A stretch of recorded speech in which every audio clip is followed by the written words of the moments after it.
So right now I feel like I'm in a confession booth because I literally just sat down to talk to the camera. But yeah, I really want two cameras, and those are the URSA Cine12K from Blackmagic and the Pyxis12K. I still don't know which one I prefer the most, but I'm making this video to try to talk myself out of it. I've been using the Blackmagic 6K full frame, and I ended up selling that because I realized that Lumix S5 IIX was enough for my needs right now. But now that the camera technology is evolving, I'm really interested in that RGBW sensor, which seems to create amazing dynamic range at around 16 stops.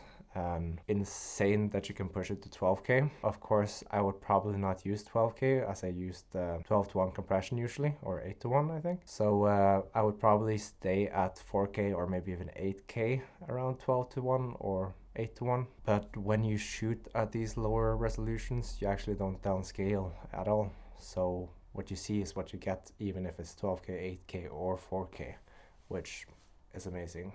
So the reason why the Cine12K LF is speaking to me, even though I really don't need it, like I'm a wedding videographer and business videographer, I really like the swivel screen that it has. Like, it's huge, and it has built-in connection with the Blackmagic, like the Pixis monitor. And the fact that it has built-in NDs is amazing, even though I heard that the quality of those isn't the best. The form factor, even though it seems very, very heavy, it seems like such a nice camera to hold. And of course, it's the RGW12K sensor, which you don't need to downscale to get 4K. Like, you just get 4K without any cropping. An insane 16 stops of dynamic range. But I'm really trying to stop myself from selling my car to get it.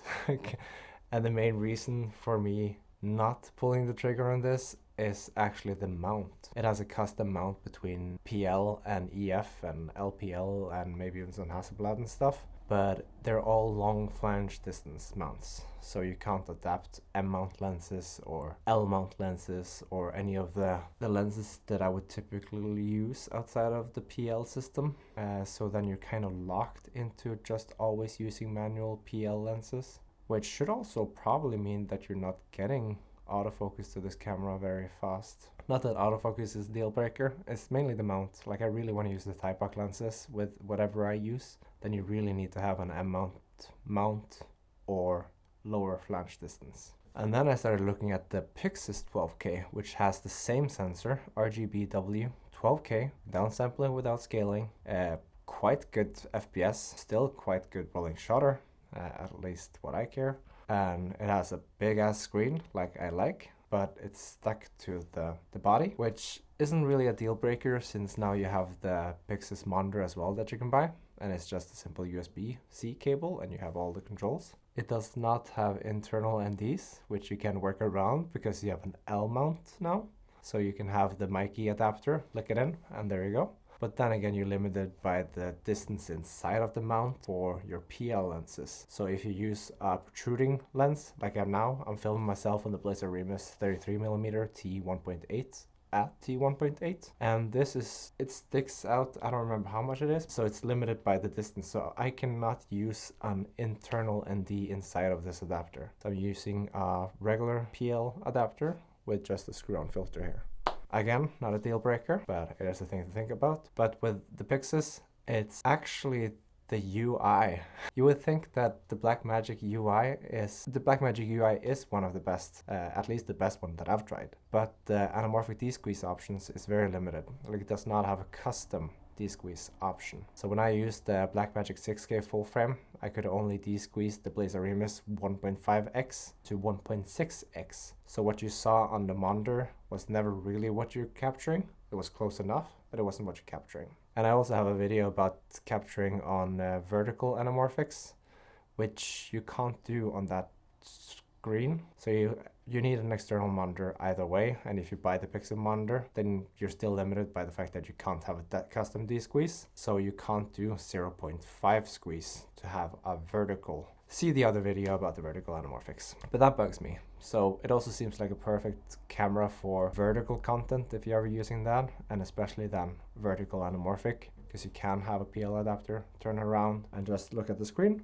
but you're limited by the D-squeeze factors.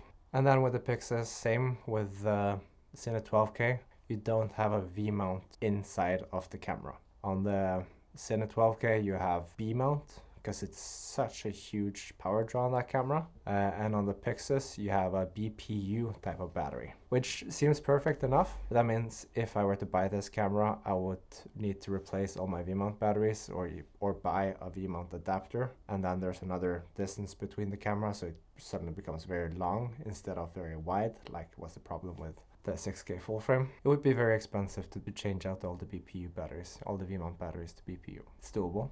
But yeah, so for right now, I have the Pyxis12K in mind, pretty much in my shopping cart. I really want it. It had just the internal ND that I would like, and a revamp on the UI to enable de-squeeze. I've actually written to Blackmagic about that, so I know a lot of people probably have, but I've written to them. And the BPU batteries, it would be great if it just took V-mount just straight on the camera, like it would be perfect then. It seems that Sony is going to come out with a few more cameras. FX2 seems incredibly disappointing, but if there was this FX6 Mark II, then it would be very interesting. You have Lumix, which should come out with a Cine camera soon. Hopefully it's not the S1H, but rather one of their box cameras or something like that. You have DJI that needs to come out with a new Ronin type of camera. That would be interesting. But if I were to name my must-haves right now, it would be big screen with functionality and swivel to be able to take it out of the box and just start shooting. Like with the Blackmagic 6K full frame, I had a V-mount battery on, I had the screen, and you have the mount. There's so many puzzles that every time you take it apart, it takes a few minutes to set up. It needs to have built-in ND filter. Again, that's possible to work around, but then at least it needs to have, which is my next step, a low flange distance mount, which I shouldn't really need to say on this day and age. I feel like everything should have a low flange distance mount, but interchangeable low flange distance mount, so you can have a locking PL. That would be nice. Built-in V-mount battery connection, dual ISO or triple ISO, or something like the RGBW sensor, which has insane dynamic range in any ISO. It's a general wish of at least 4K 50 FPS, no crop. And quite a big ask is multiple customizable buttons. With Lumix, any of the point and shoot cameras or anything, like there's way too few buttons. With the Pixis, it's a lot of buttons, but there could be more. With the Cine12K and the FX6 and those, like that seems perfect. Like just to be able to adjust anything without looking at the screen. And then you have the not really needed, but that I want is the stabilization, raw codec, and a changeable mount. Raw codec is quite there on the list of what I need for a expensive Cine camera, but I could live without. Yeah, that was my rant. I really want this camera, but I'm really trying to stop myself to stop thinking about it. Like I've legit lost sleep about the Pyxis12K and the Cine12K. So please let me sleep again, and see ya.